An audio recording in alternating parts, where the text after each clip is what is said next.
Top 12 tight ends for 2026. Welcome to Fantasy Football Today, presented by BetMGM. Make it legendary. It's Wednesday, January 21st. Tomorrow, we will break down the conference championship games, tell you who to put in your DFS lineups and all those things. Today, though, just a quick news update, a few of them for you, and then we'll get into the tight ends. 1 and 2 are going to be pretty easy. After that, there'll be a lot of debate. Adam Azer here. Hello. Good morning, Dave Richard. Adam, hello. It's an interesting position already, tight ends. It's not going to be like it was last year. It'll be kind of like it was a couple of years ago. And we'll see where we're going to put George Kittle, who thinks he's going to be, ready fairly early in the season. Heath, good morning. Good morning, Adam. Hello. Jamie, permanent glasses wearer, apparently. Jamie Eisberg is on a little bit of a streak here. Good morning, Jamie. Good morning. How are you? Stealing my look, man. How am I?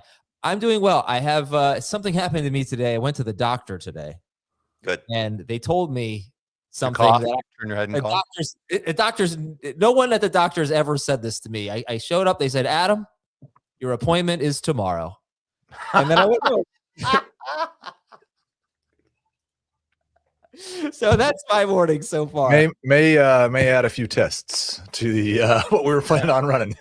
Yeah, maybe tomorrow we'll see. It'll be a longer appointment. All right, anyway. That glove snap. Oh no! Here are your news and notes. Giants news. Hooray! Cam Scadaboo should be ready for the start of OTAs. So it looks like he's doing pretty well in his recovery. Malik Neighbors, they're hoping that he'll be ready for the start of training camp. We'll see about that. The Chargers, this is the big one here. Now, Jamie and I are going to do FFT Express after the show. We're going to talk about the coaching news in general. So I'm not going to let Jamie even speak during this segment. Jamie can clean his glasses. But Heath, Chargers expected to hire Mike McDaniel as their new offensive coordinator. You like it? It's very exciting. Yeah, I think everybody should be hopeful and excited. There could be maybe a boost for just about everybody involved. Dave, excited? I am. Think about what happened to the offensive line in the second half of the year for the Dolphins. And I know when you think Mike McDaniel, you do not think offensive line. You think running backs, you think offense, etc. I thought that they schemed that line better and they made improvements there in the second half of the year. And then you think about the Chargers offensive line and all the BS they went through. Injuries, obviously a humongous part. Staying healthy is going to be very, very important. But just the mere fact that McDaniel got what he got out of that offensive line in Miami is really encouraging, on top of what he can do scheming up Justin Herbert, scheming up those receivers, and obviously Omarion Hampton, Kamani Vidal. That run game is going to be very, very fun. I love this hire. I don't want to get too excited about it, but I really think that the Chargers could be the dark horse candidate for the Super Bowl in the AFC. But they could be. They really could be. Yeah. I mean, who's going to have a better evergreen comment? Who would you take right now in the AFC West, Chiefs or Chargers? Who finishes with a better record next season? If you don't have enough information, you know what I'm going to say. I don't need to answer. Yeah. I think for the second year in a row, the Chargers. Oh, I think the Chiefs find a way. Okay. And Jordan Addison's trespassing charges were dropped, so we can cross that off the list. I don't know what I meant by list, but off the list of concerns, whatever it is. Programming. All right. So like I said, tomorrow, conference championship previews, DFS. Maybe gotta get a mailbag in here soon. Jamie, what do you think next Thursday? We'll get Dan on. We'll do a mailbag. Sounds good. And we'll preview the Pro Bowl. JK. But tomorrow, 1 p.m. Eastern, we have a special edition of Fantasy Football Today that you can watch on YouTube, CBS Sports Network. Special edition. YouTube. Go to youtube.com/fantasyfootball today. Be the easiest way to see it probably. But we'll do our top 12s. Got a special guest joining us. It'll be fun. We'll see you at 1 p.m. on Thursday. All right, here's just some quick notes from CBS Sports Research on the... We're doing it on CBS Sports Network, or we're doing it on YouTube? Right. I don't know what you're talking. It's on Sports Network, 1 p.m. It'll be on YouTube later. That's how it's been all year. I think we're going to simulcast it now. No. All right. Oh, okay. I thought we were going to simulcast. It's a very elaborate setup you guys have here. All right. Either way, it'll be on YouTube eventually. Okay, conference championship notes for the AFC championship game from CBS Sports Research. Jarrett Stidham is going to be the 7th quarterback to make his first start of the season in the playoffs. The first 6 went 1-5. The only quarterback who won his first start of the season in the playoffs, Frank Reich, 1992, in that 32-point comeback against the Oilers. Amazing game. He'll be the first Jarrett Stidham, first quarterback to enter a conference champion start with 0 pass attempts on the season. Drake May versus Jarrett Stidham, first conference championship game between quarterbacks who were drafted by the same team. They were both drafted by New England. Want to have a little hope, Broncos fans? The Patriots have allowed 58 sacks this season, including the playoffs. The Broncos have 71 sacks this season, including the playoffs. Highest combined total by a team and their opponent entering a playoff game all time. Got to get some pressure on Drake May. Drake May has been sacked 10 times and fumbled 6 times in the playoffs, most fumbles by any player in the first 2 games of a postseason on record, which goes back the last 35 seasons. And finally, the Patriots are the only undefeated team on the road this season. They're 8-0, but they have never won in Denver in the playoffs. They're 0-4. Tom Brady was 0-3. Okay, there you go. That's your thank you very much to our awesome CBS Sports Research team for those notes. And football fans, bring that playoff energy to your pro football bets all season long. Still have time to get those bets in with the BetMGM Pro Football Boost Pack. It gives you 3 ways to boost your payout on a winning bet. Log into your BetMGM account to receive your boost pack and then place any pro football bet and apply one of the tokens. Make sure you bet up to the minimum stake, odds, and legs specified on the token. If your boosted bet hits, you'll score a bigger payout. From opening kickoffs to game-winning drives, this Pro Football Boost Pack is your ticket to unforgettable moments this season. So don't wait on the sidelines. Join the action with BetMGM. All right, here we go. Let's get to the top 12 tight ends. Yeah, here we go. And let's do 1 through 3. So you're going to see a lot of Kittle here.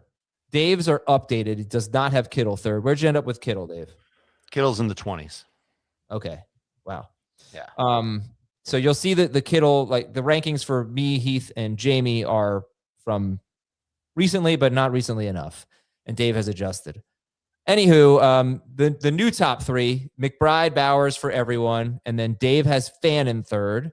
I have Fan in third. Heath has Fan in third. Jamie has Loveland third. But I feel like I've got to get Loveland third because this is before the playoffs. I'm going Loveland third. Heath, are you going to adjust? Oh, FOE. All right. Oh, Fan boy. in third. Dave, I'm surprised. So these are updated for you. You went Fan in third ahead of Loveland and Warren. Trying not to have recency bias cloud me here. Just the fact that that Fannin, as of now, is not just the top tight end on the Browns, but the number 1 target getter, the number 1 wide receiver. As long as that's the case, I'd rather draft him, who's still just as much close to the same type of athlete as Colson Loveland is, but with an opportunity and a much clearer path to hoard targets, get end zone targets. He's not sharing the field with the burdens of Dunze's, DJ Moores of the world. And I can't help but just fall for the volume that's there for a player who's already shown us over multiple stretches as a rookie just how good of a player he is for our teams. Jamie, you did go with Loveland, right? Yeah, Loveland's going to go as tight end 3, right? Yes, and as I said when I think previously discussed this, maybe we were talking about the playoffs, that I kind of want to see what the Browns do because they lost the tight end friendly coach. They are going to have a new coach. We don't know what the quarterback's going to look like. We don't know what the receiving core is going to look like. Loveland has the tight end friendly coach and certainly has shown the connection with his quarterback, who I think is going to continue to get better. So it could easily change. This was, as I said, I think maybe right prior to the playoffs when we were previewing the wild card round, that I struggled with this, and you could read the story on the site, which shows where George Kittle was ranked for us at the time this going into Week 18. That this was one that I struggled with heavily, Loveland and Fannin, and mostly it was because of the uncertainty in Cleveland. So really can't make an argument for or against either one going ahead of the other at this point, because I think they're both going to be awesome, as Dave just alluded to. I just think there's a little bit more security involved with Loveland, who, again, great tight end class as we've seen play out. You know, you factor in Aronde Gadsden, Tyler Warren, obviously, Mason Taylor, you know, Terrence Ferguson. There's just lots of love. Gunnar Helms, lots of love about all these guys. This was the guy that was drafted first, and I think we're starting to see why. And I wonder if he didn't have the shoulder injury coming into the year, would we have seen a lot more of these type of performances earlier than just the last stretch of the season? Okay. The other thing I'll point out is just the move here for 2026 drafts could be, here's the top 4, draft the 4th guy. Don't reach for the first guy. Just wait till the first 3 guys, whoever they are, wait till they get taken, and then put up the antenna for the 4th guy. Okay, just so real quick, if you're looking at this, does not include George Kittle, because if you're watching right now, you see Kittle. Right. So if Kittle were healthy, it would be 5. It would be 5. But why not Warren? Why is he not? He could part be of this discussion. Also, I think the only problem I would have with that is, like, depending on where ADP settles, I think Loveland and Fannin are going to be much closer in points per game to Warren than they are to McBride and Bowers. So it's not like you can just pass on Trey McBride in the early 2nd and find a Trey McBride in round 4. You're Right. you're That's probably right. getting 75% of him. Before we focus more on the year 2 guys, the rising sophomores, let's talk about McBride versus Bowers here. Is it an easy call, Heath, McBride over Bowers? I mean, we all have it 1-2, but is it easy? No, I don't think it is at all. It may be, for me, it may be changed in the coming weeks when we find out, like, who the quarterbacks are for these teams, who's calling the plays for these teams, who the top wide receivers are for these teams. I don't think, like, in their situations last year, and with Bowers not being 100%, it was pretty clearly McBride was better. And I think McBride showed us a level of upside that I'm not sure. I was pretty high on McBride going into last year, and I wasn't that high in terms of what he just did. But kind of like Fannin, the OC that just left was a very, very tight end friendly offensive coordinator who comes from the same coaching tree. So who's going to be running their offense, who's going to be throwing the football will have a big impact on it. We kind of already know probably Bowers is going to have Mendoza, but we don't know anything else. McBride, in the first 5 games of the season, when Kyler Murray was the quarterback, he was the number 6 tight end per game. McBride averaged 12.5 PPR fantasy points per game. He was on pace for 143 targets, which is terrific, but 99 catches, 935 yards, 3 touchdowns. That was the pace for McBride with Kyler Murray. Last 12 games with Jacoby Brissett, McBride was on pace for 137 catches, 1,366 yards, 14 touchdowns, 180 targets, 21.1 PPR fantasy points per game, which is amazing. But keep in mind, Jacoby Brissett was throwing 40 times per game and was on pace for almost 4,800 yards with 33 touchdowns. So the pass volume, the passing production, not that good for the Cardinals next year. And yeah, all right, McBride, but it is going to be McBride over Bowers for all of us right now. Heath gave an interesting take there. And let's take a break and we'll talk more about the year 2 guys, because it's either Fannin or Loveland at 3. And then Tyler Warren's going to be in this mix as well. Who's number 6 in this group? Who's number 6? We'll find out when we come back on Fantasy Football Today. When you need your sports news all the time, we've got breaking news to bring to you. CBS Sports HQ gives you a snapshot of all the sports that matter to you. When you need your sports in a snap, find it on CBS Sports HQ, streaming free anywhere you are. So tight ends 1, 2, 3 for Dave. They're McBride, Bowers, Fannin. For me, despite what you see here, they're going to be McBride, Bowers, Loveland. For Heath, McBride, Bowers, Fannin. For Jamie, McBride, Bowers, Loveland. And who's 4, 5, 6? Jamie, 4, 5, 6 for you. 4 would now be Fannin. 5 would be Warren, and I believe 6 is now Tucker Kraft. Fannin, Warren, Kraft. Heath, Loveland, Kraft, Warren. Dave. We've got a consensus on names for the top 6. My 4, 5, and 6 is Loveland, Warren, Tucker Kraft. And I think we have a consensus. There's a decent chance, after I was just talking about the offensive coordinator that left Trey McBride, Sam Laporta definitely deserves to be in this conversation. He could crack my top 6, but I'll leave him at 7 for now. Laporta is 6th for me. So I would go McBride, Bowers, Loveland, Fannin, Warren, Laporta, and then I had Kraft 7. No real preference there. I mean, Laporta's 17-game pace was 93 targets. Kraft's 17-game pace was 94 targets. You want to remove week 9 when Kraft played 49% of the snaps. His 17-game pace was 100 targets. One of them's coming off a torn ACL. One of them's coming off a season-ending back injury. So I guess it probably makes sense to have Kraft ahead of Laporta. I'll stick with Laporta now just for fun. Am I crazy, or was there a report that said that Laporta may not be ready for week 1? I didn't see that. Adam had mentioned that toward the end of the season, that you read something somewhere about that. Okay. I don't remember. Well-sourced reporting. I don't remember. That's See if I can possible. find it. Yeah. Sorry about that. Laporta was tight end 7 per game. So he's probably around that for everybody. But anyway, Fannin and Loveland and Tucker Kraft are all 4, 5, 6, or it's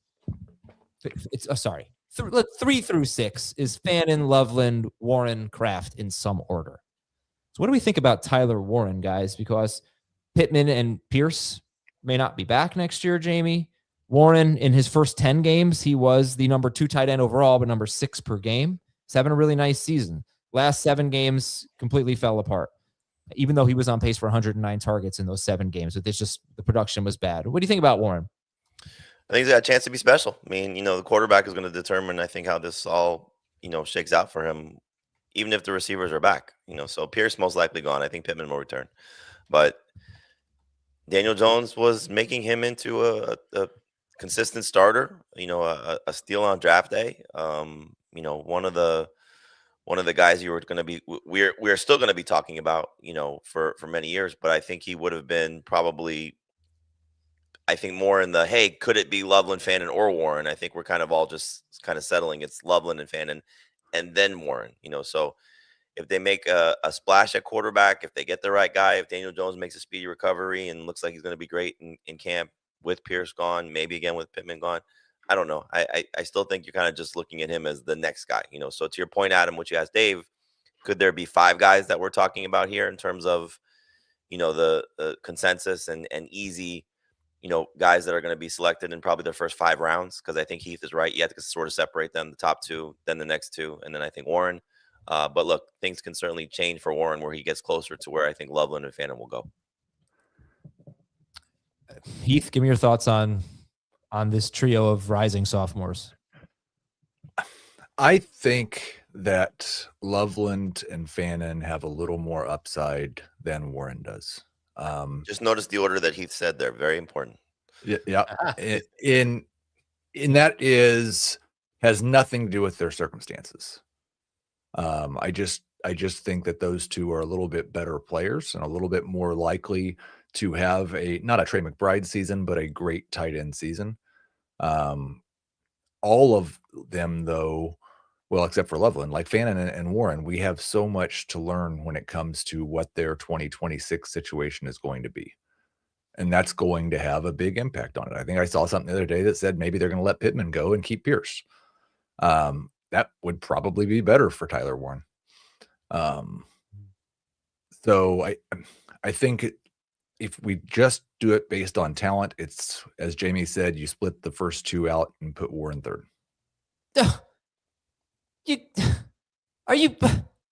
What? Just based on talent? Tyler Warren? Come on, this guy is extremely talented.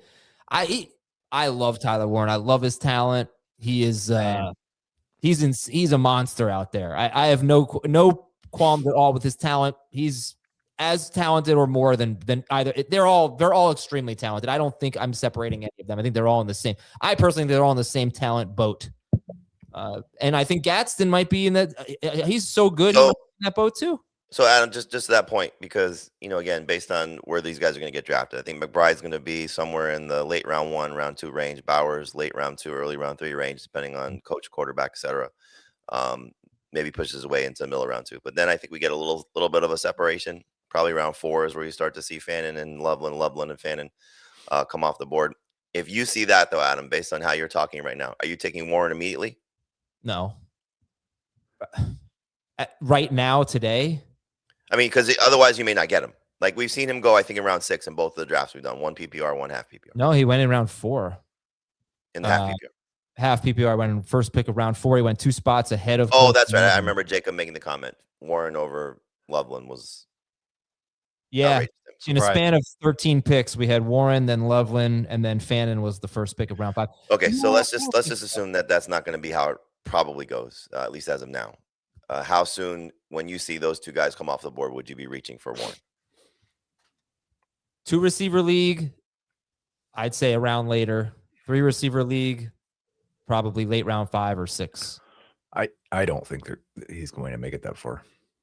So he did in PPR, in the PPR draft. He did, small Yeah, sample. look, if Pittman's not back, that changes things. Who's their quarterback? Is it Daniel Jones coming off a torn Achilles?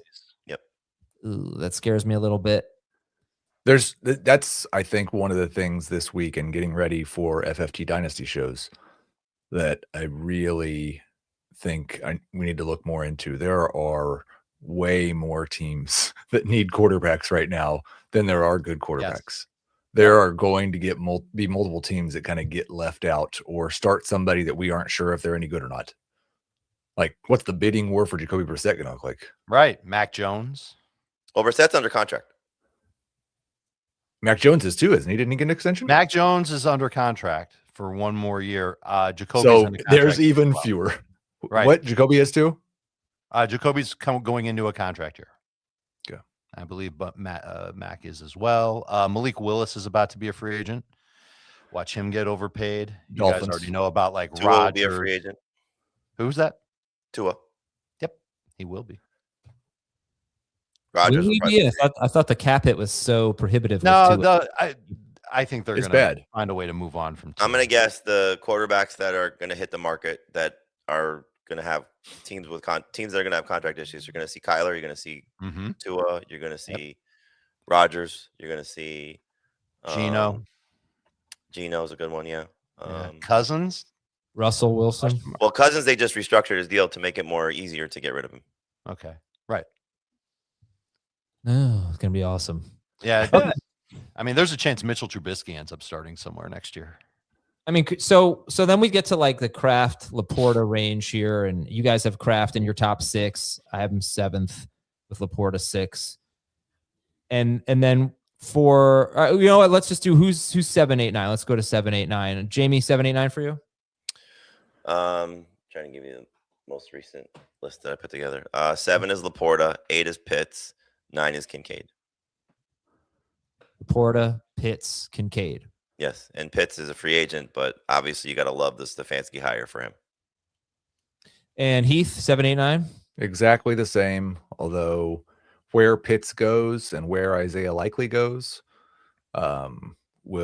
could shift that for sure. What if Isaiah Likely ends up in Atlanta with Stefanski or in Kansas City to replace Travis Kelce? Dave? I like where Heath's mind's at. I sent in Pitts 7, Kincaid 8, and Sam Laporta 9. If I just sent you a story, Adam, on what Dan Campbell said about Laporta. This was on January 1st. It sounds cautiously optimistic that he'll be ready to go for the season. It'll be a lot easier to take Laporta over Kincaid and potentially Pitts if he's over this back issue. Okay, so Pitts, Kincaid, Laporta for Dave. Similar. Jamie and Heath have basically the same guys, but it's Pitts. Wait, I'm sorry. I got confused. We also need to remind some people. That's the theme of the show for you today, Adam. We need to remind some people, like, the list you're looking at is the list that I submitted before week 18. Right. And so somebody in the chat thought I was way too low on Loveland earlier in the show. I said he was 4th. So just a reminder. So Pitts, Kincaid, and Laporta for you, or what was it? Laporta, Pitts, Kincaid? Laporta, Pitts, and do I have to put somebody 9? Yeah, you sure do.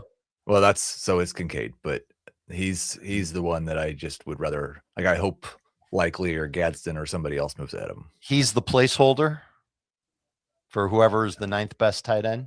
Kincaid, including the playoffs, played 14 games. I believe 2 of them were not full games in 7 of those, he scored 11.5 PPR points or more. Yeah. So when he was healthy, he was good. Scored a lot of touchdowns. So the reason why I have Kincaid, I think it's 10th, and what I like Brian about Daboll likes tight ends, right? who knows. So what I like about Kincaid is When the Giants fan know, he's been. I mean, does he like tight ends? There's no evidence that he's like going to feature a tight end. It's just a joke. He's going to be the next head coach of Buffalo. Yeah, he could be. So anyway, his route participation rate was never higher than 62.5%. So that's bad. But he's very efficient when he was on the field. 2.83 yards per route run led all tight ends. This is Dalton Kincaid we're talking about. Will they play him more? This is what we talked about with Colston Loveland. His target per route run rate was really good, but he wasn't on the field that much. And then the last few games of the regular season and into the playoffs, that changed and bam.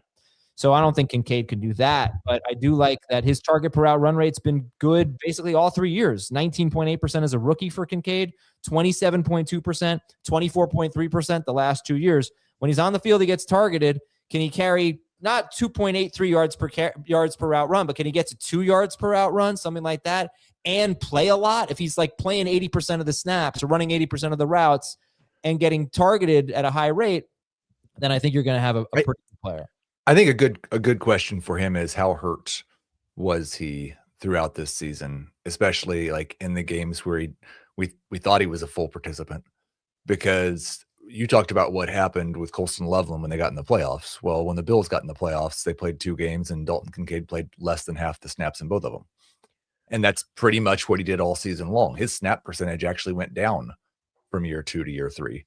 And if that was just solely because of injuries, then it's easy to see him having a much better year last year. If it's because they don't really want to play him when they're not going to throw in the ball, then that's a bigger problem for long-term growth.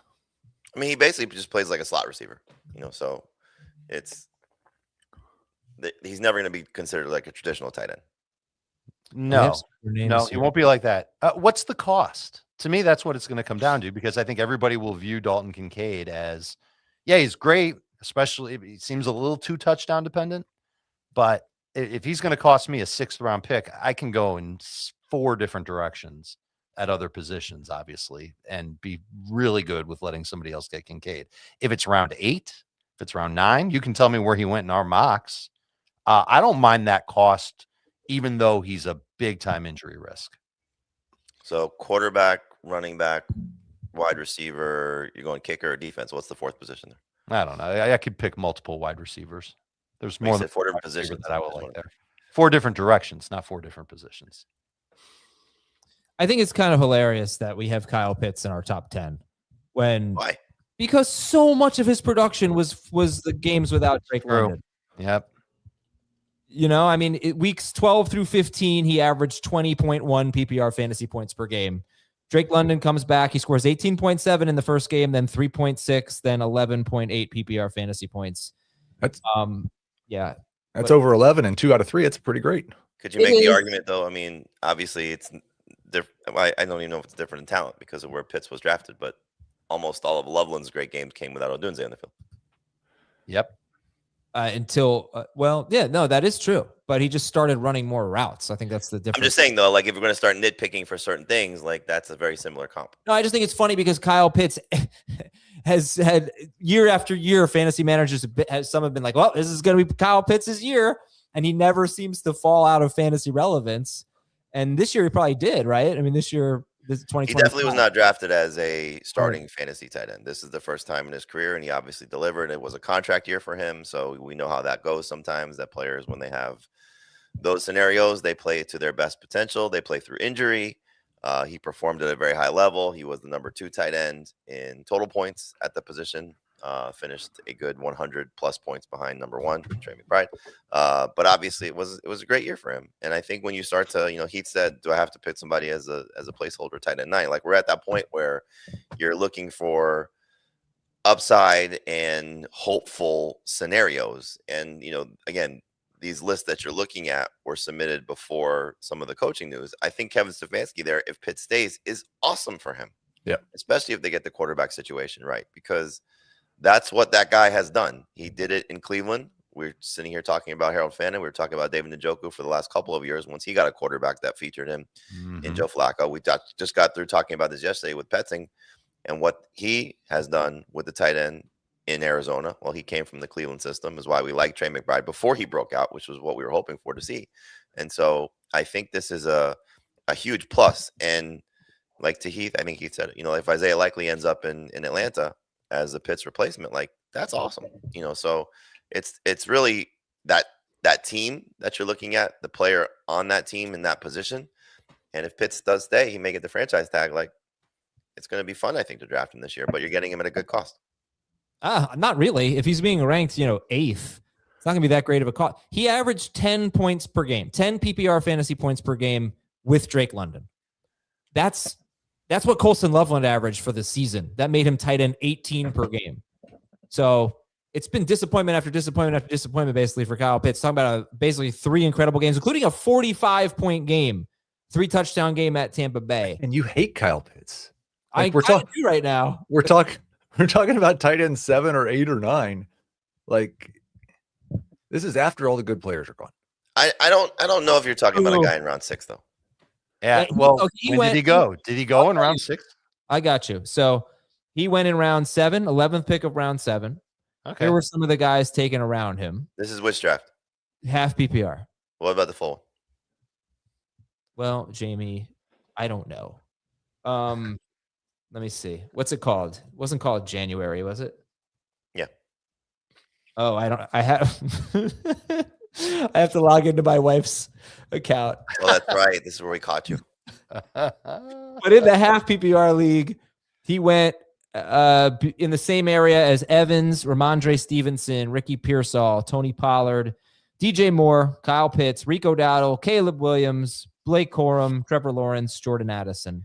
Dave, once Adam was caught, and I clearly alerted Nando of the situation. He said, I can't believe you're not going to the Hurricanes game. Why don't you take some of, quote, Ali's winnings? And Ali's winnings wouldn't have gotten me a parking pass to the Hurricanes game. Let's see. What's her password? We're really going through all this? I'll see if I can find the PPR results since I don't have to log into my wife's account. But like round 7, the 11th pick. Mm-hmm. That's not a prohibitive cost. It's a pretty. I think it's pretty. It's not. No, prohibitive. It's not prohibitive, but late round 7's okay. And by the way, at this point, it's not certain that Kyle Pitts is going to stay in Atlanta. There's a number of different directions that he could go in and still be very, very useful, very, very targeted. So I don't mind at this point taking him in late round 7. That's fine. Once we know where he's playing, we'll have a much better idea of where he should go and whether or not he'll be worth it. But last year we weren't sure if he was going to get drafted.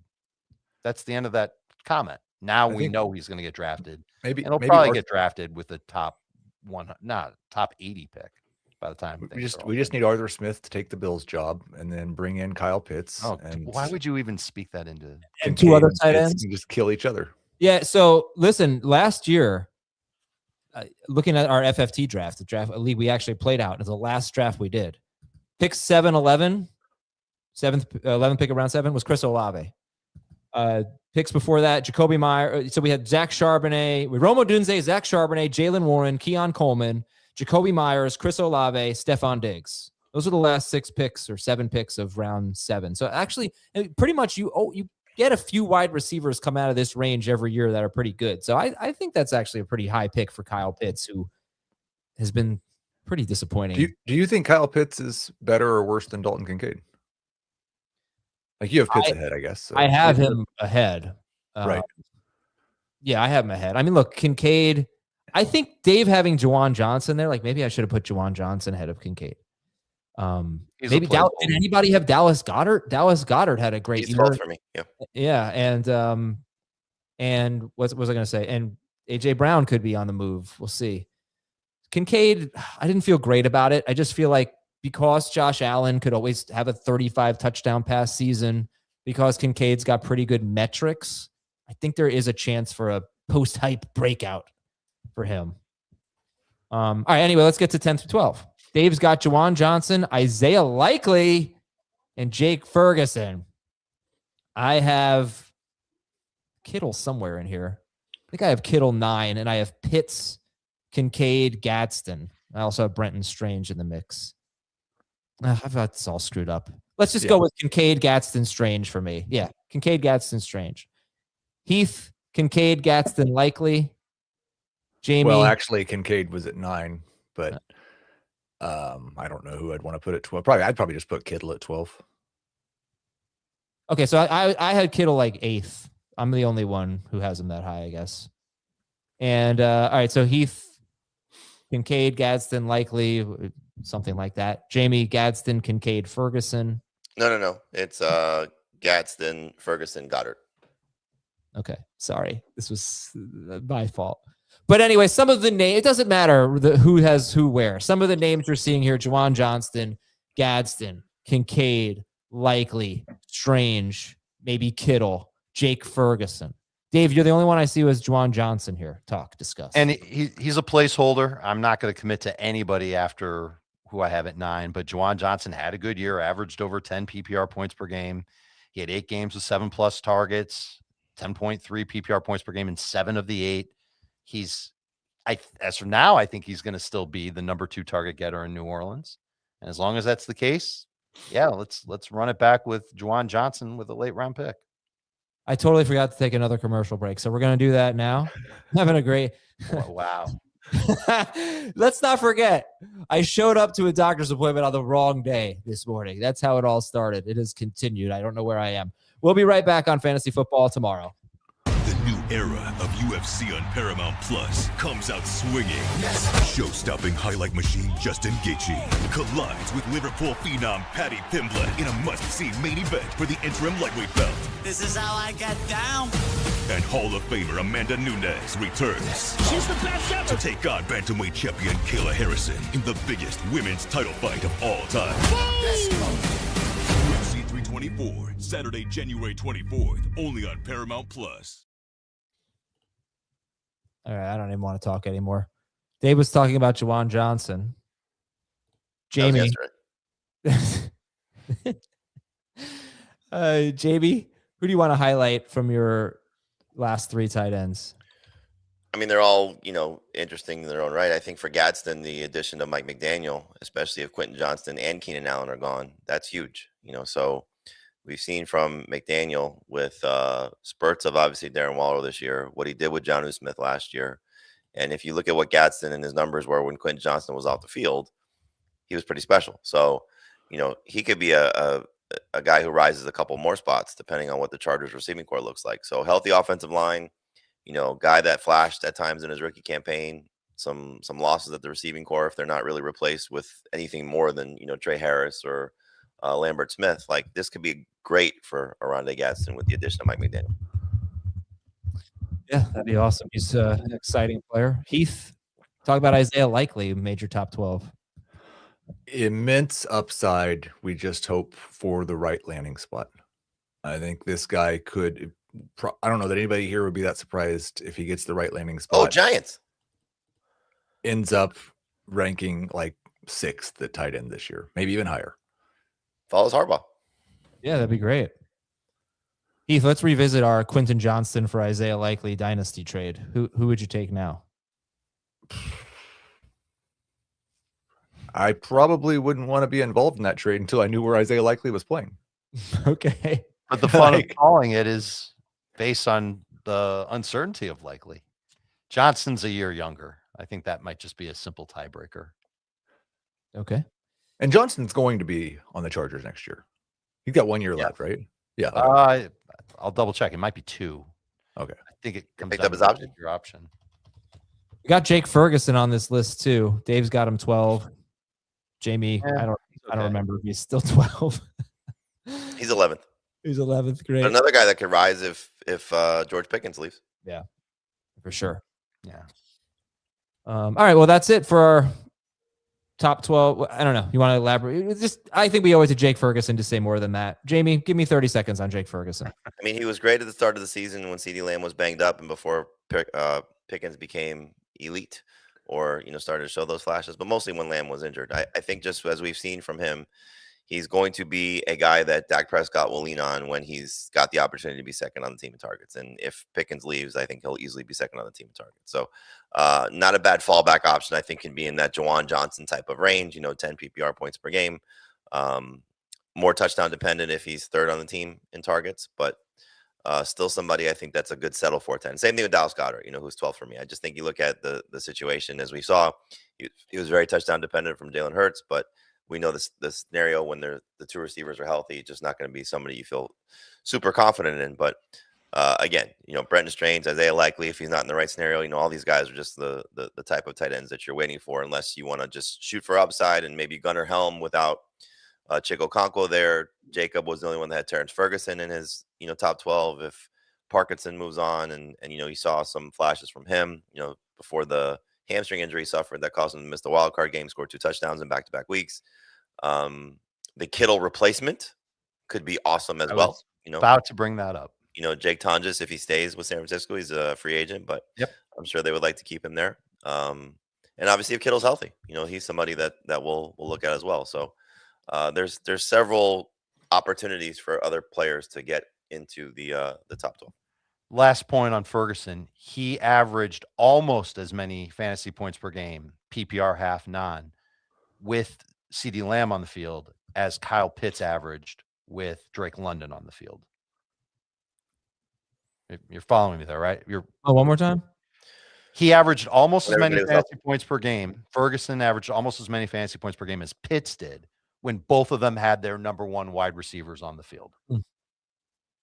Yeah, he was almost as good as Kyle Pitts. Okay. That's it for the show. How about that? You guys want to talk about my sure? You want to talk about my blockbuster dynasty trade for the other day? I haven't heard a single thing about it. I didn't see So it. we can make trades, but we can't make ad drops. Got it. Of course you can make trades, but Got not it. ad drops. What? You can make transactions. I understand. Which of your tanking teams is this? Baked Burger. The Okay. Is it original. his or So, is so just so I'm clear, the league that you're the commissioner of, you're allowing transactions to happen that benefit you, but other transactions that are perfectly allowed, you're not allowing. First of all, it wasn't perfectly allowed. I said it was my fault for not turning transactions off, but I said I'm turning transactions off. Then I forgot to do it.